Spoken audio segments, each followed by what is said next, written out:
Apple est une entreprise qui a été véritablement innovante et dont les idées ont parfois changé le monde. Cela a commencé avec le Mac, qui fut le premier ordinateur domestique à disposer d'une interface graphique au lieu de lignes de texte et de code. Un Mac pouvait afficher une interface d'exploitation dès 1983. Dans les années 2000, Apple a de nouveau changé le monde avec l'iPod. Au lieu de transporter des cassettes ou des CD, vous pouviez avoir toutes vos chansons dans votre poche. Jamais auparavant, quelque chose de ce genre n'avait existé pour le grand public et seulement 5 ans plus tard, Steve Jobs a enfin lancé l'iPhone sur le marché. La dernière version de l'iPhone est apparue il y a quelques jours avec l'iPhone 16. Mais alors que le premier iPhone avait fait sensation, de plus en plus de gens réalisent lentement qu'Apple semble être à court d'innovations véritablement révolutionnaires et de nouvelles fonctionnalités.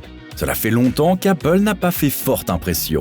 Car l'iPhone 16 ressemble non seulement à l'iPhone 15, mais il n'a presque aucune nouveauté, à part quelques nouvelles couleurs, un nouveau bouton et un processeur plus rapide, presque rien n'a changé.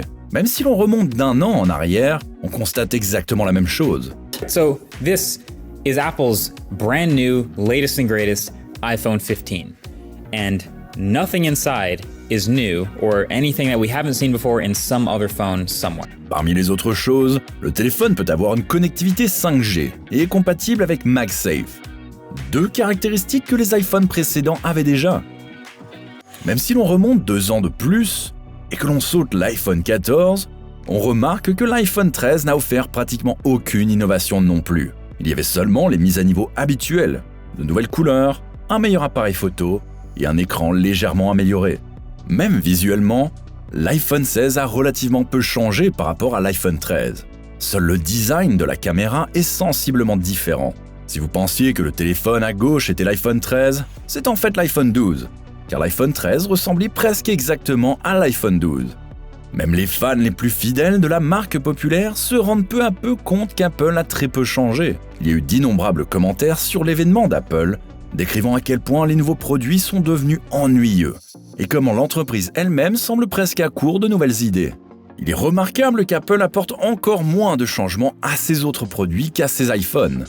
L'Apple Watch, par exemple, alors que les 4 premières versions avaient des fonctionnalités impressionnantes, a à peine changé depuis la 6e génération. À part la surveillance du rythme cardiaque, un écran légèrement agrandi, un processeur légèrement plus rapide et quelques nouvelles fonctionnalités de santé occasionnelles, comme le suivi du sommeil, qu'Apple affirme être si peu fiable que les données ne doivent pas être prises au sérieux, les 2 dernières générations de l'Apple Watch ont eu presque aucune nouveauté. Cette année, il y avait des spéculations selon lesquelles Apple apporterait enfin de grands changements et redéfinirait radicalement la montre ou introduirait des fonctionnalités majeures de santé comme la mesure de la pression artérielle avec l'Apple Watch 10. Cependant, Apple a sorti une montre relativement inchangée. Même avec les AirPods, Apple ne fait pratiquement aucun changement fondamental. Les nouveaux AirPods Pro, par exemple, ressemblent exactement à leurs prédécesseurs, qui ressemblaient également à leurs prédécesseurs. Les AirPods Max, les écouteurs les plus chers jamais sortis par Apple, ont été si peu améliorés qu'ils n'ont reçu qu'un nouveau port de chargement et de nouvelles couleurs. Et cela 4 ans après leur sortie. Apple n'a même pas changé la puce dans les écouteurs. Alors nous nous demandons maintenant, pourquoi Apple évolue-t-il si peu ? Pour vraiment répondre à cette question, il faut examiner de plus près l'entreprise et surtout sa direction. Comme nous l'avons déjà dit, Apple a été autrefois extrêmement innovant. Et cet esprit d'innovation était en grande partie dirigé par une personne, Steve Jobs. Bien que Jobs soit parfois salué comme un génie ou un visionnaire, il était avant tout quelqu'un qui pouvait imposer sa volonté avec force et qui savait ce qui était important dans une grande entreprise.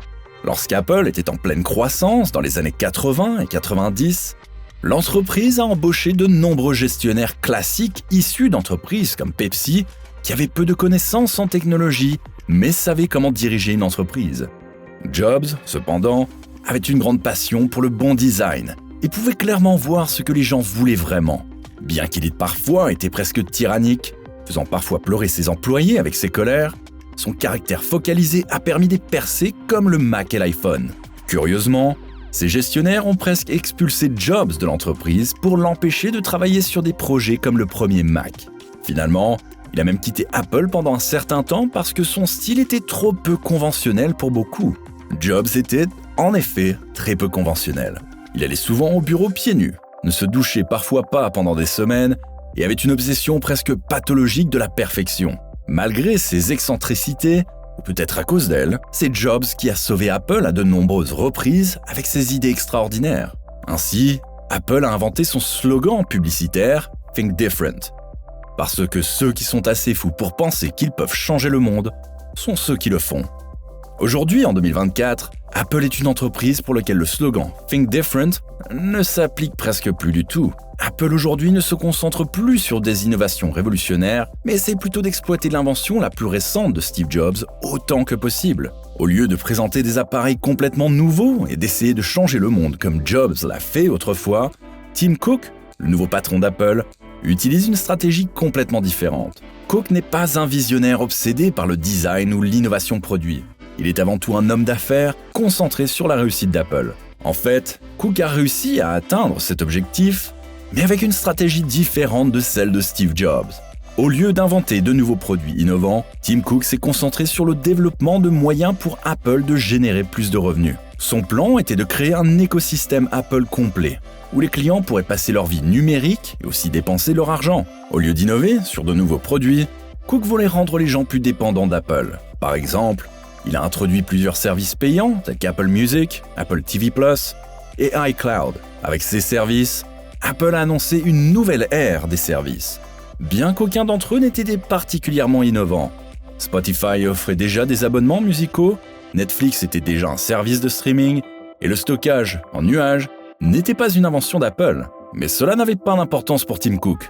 Ce qui importait pour lui, c'était qu'Apple continue de croître. Et elle l'a fait en incitant les utilisateurs à dépenser plus d'argent au sein de l'écosystème Apple. Par exemple, Apple Pay fonctionne non seulement sur l'iPhone, mais aussi sur l'Apple Watch. Et les AirPods ne fonctionnent parfaitement qu'avec un iPhone et non un Android. La véritable innovation ne réside plus dans les appareils eux-mêmes, mais dans la façon dont tout fonctionne parfaitement ensemble. Mais qu'en est-il des grandes innovations ? Quand peut-on s'attendre au prochain grand moment ? Ou bien l'innovation est-elle vraiment morte sous Tim Cook ? Bien que Tim Cook ne soit peut-être pas obsédé par l'innovation, Apple n'est pas non plus complètement inerte. L'entreprise dépense 30 milliards de dollars chaque année en recherche et développement, essayant d'inventer des produits complètement nouveaux. Cependant, Apple rencontre souvent des problèmes. Par exemple, Apple avait un plan depuis 2014 pour développer sa propre voiture. Un véhicule électrique autonome avec un design futuriste qui deviendrait la voiture la plus recherchée au monde. Apple a dépensé des milliards dans ce projet, embauchant certains des meilleurs ingénieurs et designers automobiles, mais après 10 ans, la voiture ne pouvait même pas commencer à se conduire elle-même et le projet a été suspendu. Néanmoins, Cook a persévéré. Sous sa direction, Apple travaille sur des lunettes qui remplaceront un jour l'iPhone. Avec l'Apple Vision Pro, l'entreprise a dévoilé un premier prototype de lunettes de réalité augmentée, mais le Vision Pro est extrêmement cher et lourd, pesant une demi-livre. Jusqu'à présent, seulement 200 000 unités ont été vendues. Et selon des sources internes, une révolution technique est encore nécessaire avant qu'Apple ne sorte des lunettes légères, à l'apparence normale, avec un écran intégré. Apple a développé une voiture qui ne verra peut-être jamais le jour et travaille sur des lunettes basées sur une technologie qui n'a pas encore été inventée. Alors, que pourrait encore apporter Apple dans un avenir proche ? Une possibilité est l'intelligence artificielle qui s'intègre de plus en plus dans notre quotidien.